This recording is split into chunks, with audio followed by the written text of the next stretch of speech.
Como eu falava para vocês, eu dividi a aula em 3 partes. Eu vou tentar dividir a aula em 3 partes ou em 2 partes. Não sei, vou ver aqui. Tá, nós vimos o contexto, nós vimos as causas, nós vimos quem está fazendo parte do conflito e agora nós vamos ver que o conflito ele tem 3 fases. A primeira fase, segunda fase e terceira fase. Na primeira fase nós vamos ver a supremacia de alemães e japoneses juntamente com a Itália. Na segunda fase nós vamos ver que essa supremacia vai começar a ruir.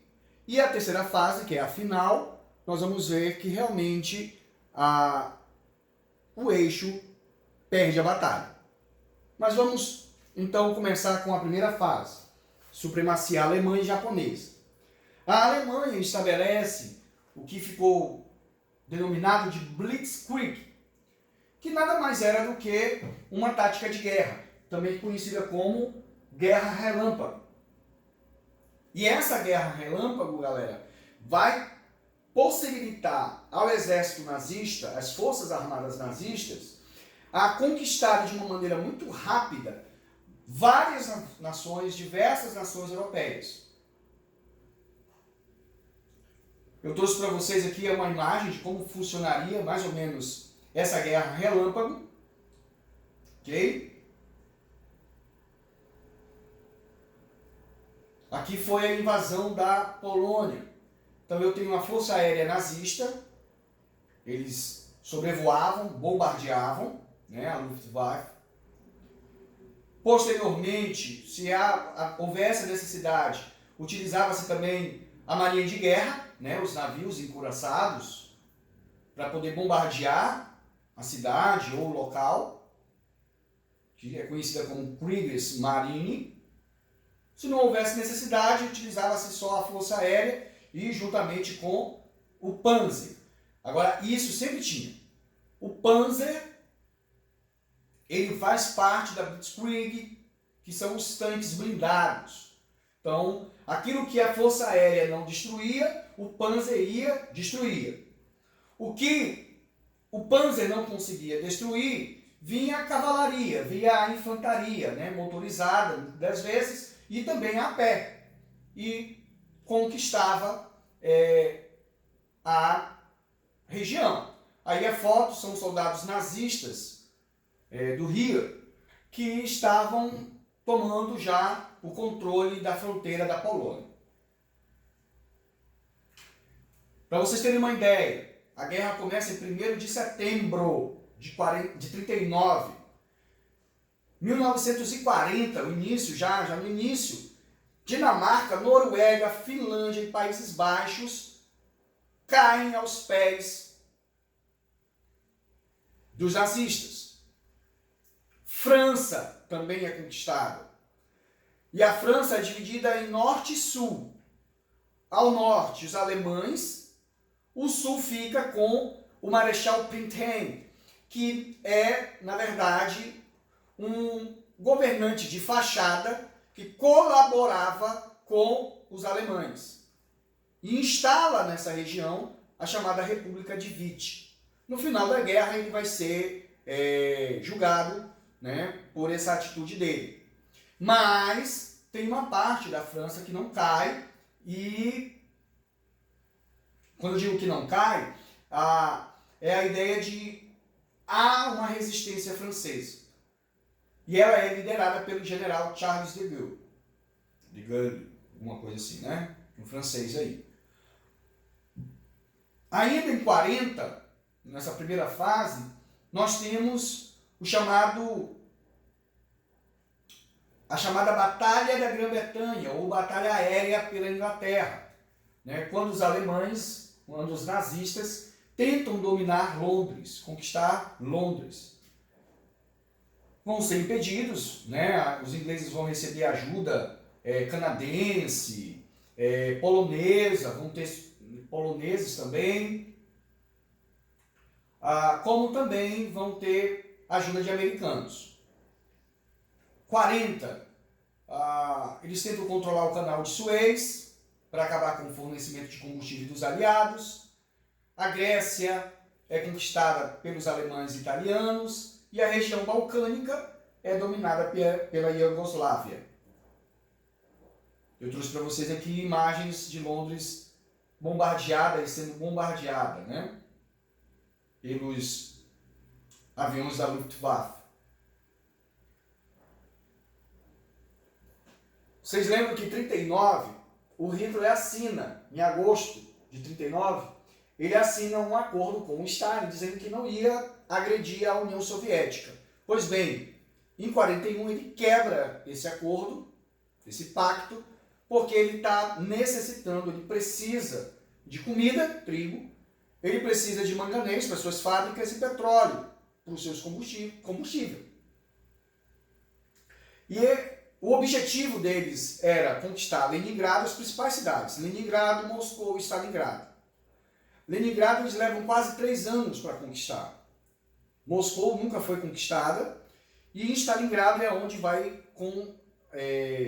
acontecer a pior batalha e a derrota alemã na região.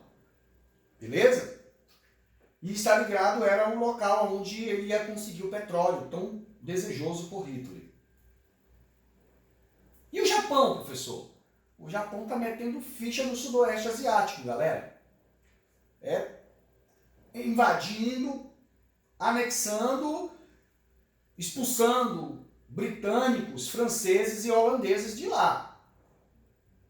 O Japão quer também petróleo, o Japão também quer... O Japão é uma ilhota, muito pequeno, então ele não tem grandes matérias-primas, então ele precisa desses locais. O conflito ele vai tomar uma forma totalmente diferente a partir deste dia, 7 de dezembro de 1941. Claro e evidente que em junho de 41, quando Hitler invade a União Soviética, dá uma outra conotação ao conflito. Mas aqui vai realmente ser o maior desastre, que a gente pode dizer assim, para os japoneses. Porque os japoneses vão acordar, ou vão despertar o chamado gigante adormecido que era os Estados Unidos. O que os japoneses pensam? Beleza. Os Estados Unidos possuem uma frota poderosíssima no Pacífico. E eles controlam o Pacífico. Nós precisamos do Pacífico para as nossas pretensões. Então nós precisamos destruir a frota norte-americana do Pacífico. Pois bem, eles vão fazer isso. Eles vão tentar, na verdade, fazer isso. Beleza. No dia 7 de dezembro, então, de manhã cedo, começa o ataque à base de Pearl Harbor, que fica no Havaí, que é um estado norte-americano. Essa atitude japonesa faz com que os Estados Unidos entrem na guerra e se inicie, então, a chamada Guerra do Pacífico, de 41 a 45. Então, dentro da Segunda Guerra Mundial, nós temos uma subguerra. Nós temos a chamada Guerra do Pacífico, travada entre norte-americanos e japoneses. Professor, o Japão teve sucesso na sua empreitada? Aí está a base. Não. Não foi 100% o sucesso japonês. Por quê? Primeiro, eles não quiseram continuar com as ondas de ataque. Eles acharam que já estava suficiente, então eles não quiseram continuar com as ondas de ataque. E não destruíram os tanques de combustível. Como também não conseguiram destruir a frota naval do Pacífico. Porque a maioria não estava lá. A maioria estava em exercício em outro local. Mas os historiadores e os estudiosos de guerra costumam dizer que se os japoneses tivessem continuado com as ondas de ataque e tivessem destruído os tanques de combustível, a guerra para o Japão, a Guerra do Pacífico teria tido uma outra conotação, porque os americanos teriam dificuldade em voltar para o conflito de uma forma como eles voltaram.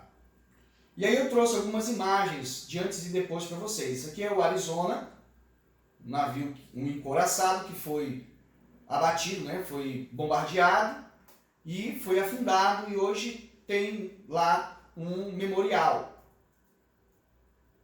Outro navio também, outro encouraçado, Nevada, que também foi abatido, e o West Virginia.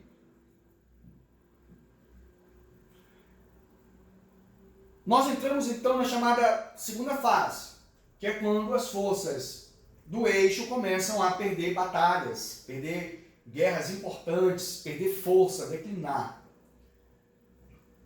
A primeira delas é a Batalha de Stalingrado, que eu falei para vocês. Os alemães vão ser derrotados, eles não vão conseguir, né, o seu objetivo, eles até chegam próximo a Moscou, mas eles não conseguem dominar, são vencidos pelo Exército Vermelho e também são vencidos pela própria região, muito frio, muitos morrem de doenças, né, de cólera, de frio, propriamente dito também. Os japoneses são derrotados pelos norte-americanos na famosa Batalha de Midway. Nesse período também que nós vamos ter a entrada do Brasil no conflito.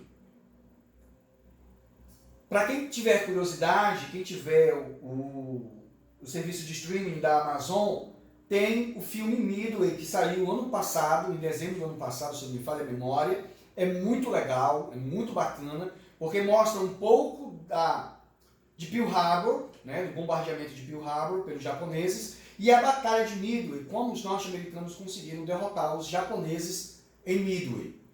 E Midway é um ponto central da guerra. Aí eu trouxe para vocês imagens de Stalingrado, né, um avião nazista bombardeando a cidade, soldados nazistas, soldados soviéticos, Stalingrado, a destruição da cidade, e medalhas, né, oferecidas aos soldados soviéticos que venceram, né, que conseguiram resistir à invasão nazista. Aqui é o atol de Midway, que é uma formação de ilhas, fica bem no meio entre, por isso que é Midway. Midway é caminho do meio, traduzindo, se a gente pudesse traduzir. Então é meio. Fica entre Tóquio, capital do Japão, e a cidade de São Francisco, importantíssima cidade norte-americana que na época era o centro bélico do país, onde os navios eram construídos e tudo mais. E aqui é uma imagem, né, de um encouraçado norte-americano sendo atingido por aviões japoneses. O Brasil no conflito, galera. A participação do Brasil na Segunda Guerra Mundial é maior do que na Primeira, mas também não é aquela né? A gente percebe no primeiro momento o presidente Getúlio Vargas sendo neutro, sendo neutro, porque ele bebia do fascismo, das ideologias fascistas, não se esqueçam disso. Só que os nazistas, por essa neutralidade, por essa falta de definição de que lado o Brasil ficaria, os nazistas começam então a afundar navios da Marinha Mercante do Brasil que estavam levando alimentos para os aliados. Isso vai fazer com que Vargas declare guerra à Alemanha. Ele vai se aproximar então dos Estados Unidos do presidente Roosevelt. 41, 42. Só que os primeiros soldados brasileiros vão chegar em 44, na Itália. E a participação vai ser importante. Tem algumas cidades italianas que até hoje comemoram a chegada, né, a dominação, a conquista, a derrota dos alemães para os brasileiros. Uma época dessa passou na Globo um documentário sobre, eu acho que foi até no Globo Rural, de uma dessas festas. Uma festa bem rural, bem legal, é muito bacana. Não sei se tem no YouTube para vocês assistirem. E no total foram enviados mais de 25 mil homens para a batalha, entre Força Expedicionária Brasileira, chamada FEB, e a Força Aérea Brasileira, a FAB. Como eu falei para vocês, a participação foi importante porque conseguiu libertar a Itália do domínio nazista. E aí, esse símbolo ali que vocês estão vendo é a logo da FEB, né? Da Força Expedicionária Brasileira, né? Tem uma cobra com um cachimbo, fumando um cachimbo, com a ideia de que agora a cobra vai fumar. Terceira fase e última, nós vamos ver as nações do eixo sendo derrotadas. 44, nós temos a chamada ofensiva aliada, lá numa região da França, chamada de Normandia, que ficou marcado, que entrou para a história como o dia D. E inicia-se, então, a libertação do território francês. Cada vez mais, os alemães vão voltando, né, para o seu território, até, então, no finalzinho de 44, início de 45, os alemães são cercados em seu território. E, finalmente, os aliados entram em solo alemão. No mesmo ano, os alemães são derrotados pelas tropas inglesas e anglo-americanas lá no Egito, na África. Isso aqui seria onde está ali a França, né?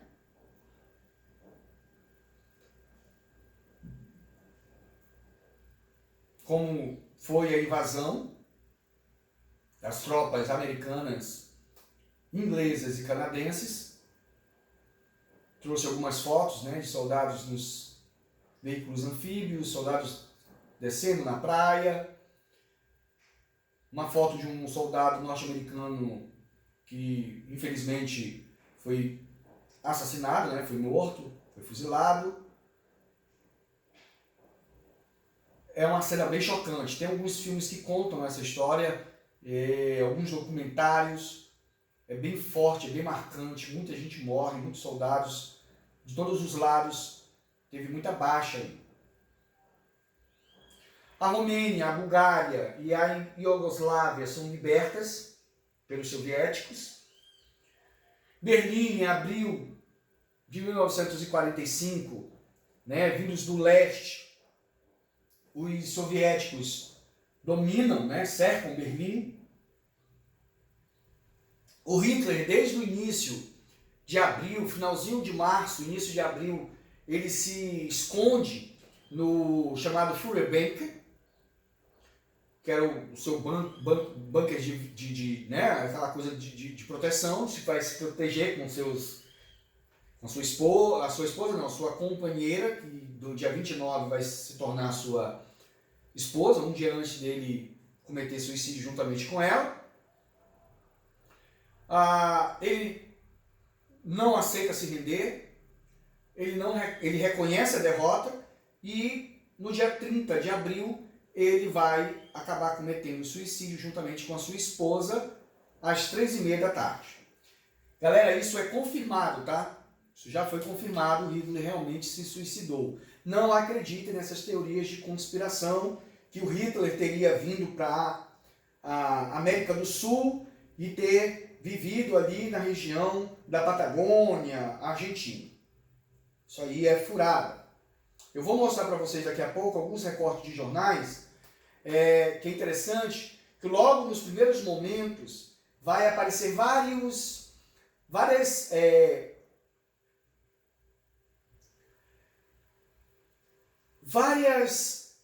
notícias da morte do Hitler, várias suposições.